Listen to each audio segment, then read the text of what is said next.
Okay, as always, I've really got nothing pre-planned to say. I just jumped right on in there. I've got a habit of just diving head on. Um, you know, I've shared with you guys before that I listen to, different channelings, different transmissions, and I've tried my best to explain how that works. Um, as somebody that can't channel, all I can do is research it and tell you guys the best of my ability. Um, that said, I've also mentioned before, we are conscious energy, and it's all about all life forms being sentient, and that we're all conscious, energetic beings, and we operate like on a vibrational level, so to speak. And so once you can understand that if you struggle with understanding this, let me give you a couple go-to references, because I know what it took for me to completely start understanding this. At the very least, check out and Google the Truth Contest present, and open your mind a little bit. Listen to some of the Cryon teachings and some of Abraham Hicks' teachings, or even Bashar's. They're all three awesome, to get a better grasp or understanding of this, rather than just saying, oh, it's demonic because it doesn't fit my belief system. Going with an open mind.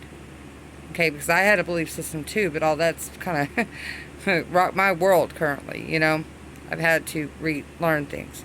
I've mentioned that too before.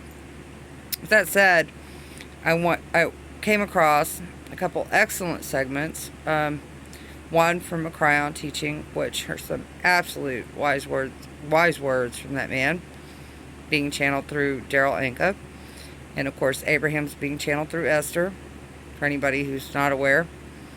But I want to share these segments with you because I know most of you understand and know and believe in the power of prayer, correct?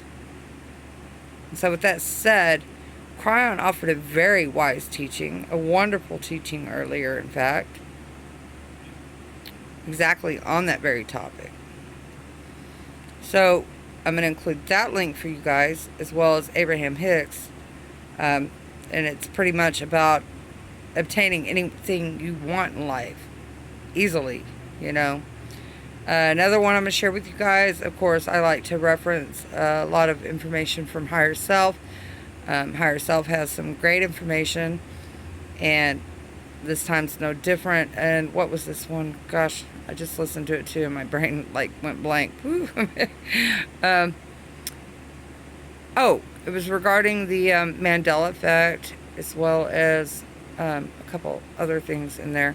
But anyway, I'm going to put all three of those links down below for you guys. Be sure to check them out because, there's some awesome teachings. And if you can understand where energy and, consciousness, and that everything all life is sentient, and how we, operate, and that the laws of the universe does support that, okay, then it makes you want to find your alignment, find your positive center, find your happy center, because it helps with so many things. And prayer helps with your own personal healing, as far as the affirmations, etc., which I am personally trying to apply in my daily life despite the chaos that surrounds me.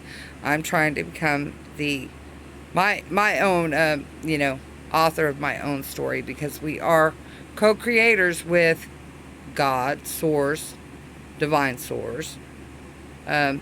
We are, a fragment or fractal of Source. So once you begin to understand that, everything becomes a little bit more simpler in order to apply and to include your meditation or your daily affirmations. And that's one thing in the Cryon segment that I'm going to share with you guys.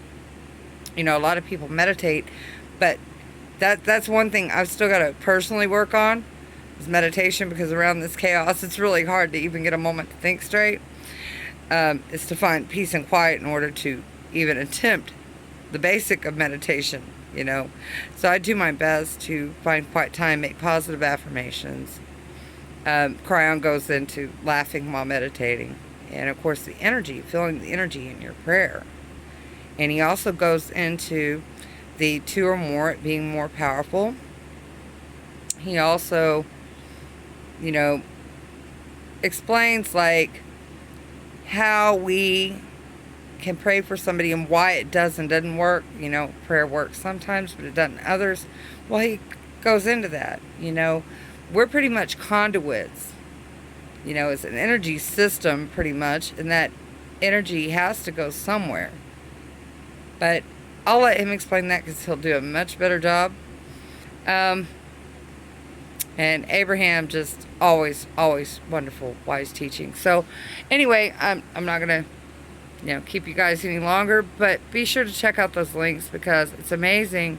You know, if you want to create change, we have to create the change within ourselves in order to make those big, quantum leaps. We have to incorporate those changes within our very being as spiritual beings who are having a human experience.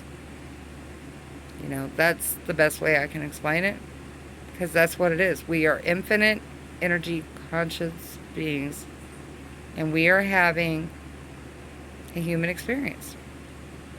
That's my newfound belief after everything that's occurred with me and my very own research. So, of course, don't take my word for it. Do your own research. Please have an open mind. Listen in. Feel free to comment down below. As long as you're, mature about it and all that, let's have a discussion, It doesn't have to fit in your belief system. I don't ask anybody believe in what I personally believe in. But I am here to plant seeds of awareness, so to speak. And it's something I'd like you to consider. That if you're not, not necessarily where I'm at, so to say, some of you I know will understand what I'm saying, while others won't. And I'm just simply trying to guide you into being open-minded because once you understand the 1% have deceived us even through religion, and that we're still waging wars under God's name and killing people, which hardly makes it right. There is a God, there is a creator, there is a source. The only difference between my belief and yours is God created all his children, red, yellow, black, and white, on this planet. And we are all brothers and sisters. And it's all about the love. Replace your fear with love. Get rid of your ego. God gave you a GPS system. He gave you an inner moral compass. Use it. That's all. Much love. Snuggle back. Mwah.